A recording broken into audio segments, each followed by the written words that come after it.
जो चाहोगे सो पाओगे। एक साधु था, वह रोज घाट के किनारे बैठकर चिल्लाया करता था, जो चाहोगे सो पाओगे, जो चाहोगे सो पाओगे। बहुत से लोग वहां से गुजरते थे, पर कोई भी उसकी बात पर ध्यान नहीं देता था और सब उसे पागल आदमी समझते थे। एक दिन एक युवक वहां से गुजरा और उसने उस साधु की आवाज़ सुनी, जो चाहोगे सो पाओगे, जो चाहोगे सो पाओगे। और आवाज़ सुनते ही उसके पास चला गया। उसने साधु से पूछा, महाराज, आप बोल रहे थे कि जो चाहोगे सो पाओगे, तो क्या आप मुझको वो दे सकते हो जो मैं चाहता हूँ?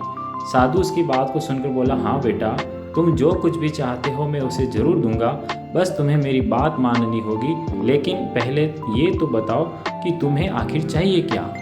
युवक बोला, मेरी एक ही ख्वाहिश है, मैं हीरो का बहुत बड़ा व्यापारी बनना चाहता हूँ। साधु बोला, कोई बात नहीं, मैं तुम्हें एक हीरा और एक मोती देता हूँ, उससे तुम जितने भी हीरे मोती बनाना चाहोगे बना पाओगे।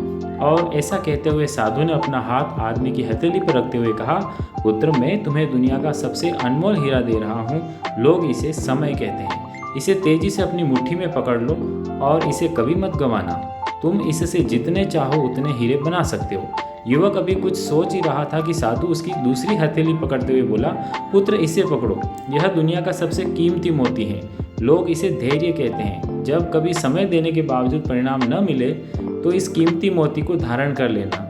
याद रखना, जिसके पास यह मोती है वह दुनिया में कुछ भी प्राप्त कर सकता है। युवक गंभीरता से साधु की बातों पर विचार करता है और निश्चय करता है कि आज से वह कभी अपना समय बर्बाद नहीं करेगा और हमेशा धैर्य से काम लेगा। और ऐसा सोचकर वह हीरो के एक बहुत बड़े व्यापारी के यहाँ काम शुरू करता है और अपने मेहनत और ईमानदारी के बल पर एक दिन खुद भी हीरो का बहुत बड़ा व्यापारी बनता है। शिक्षा, समय और धैर्य वह दो हीरे मोती हैं जिनके बल पर हम बड़े से बड़ा लक्ष्य प्राप्त कर सकते हैं।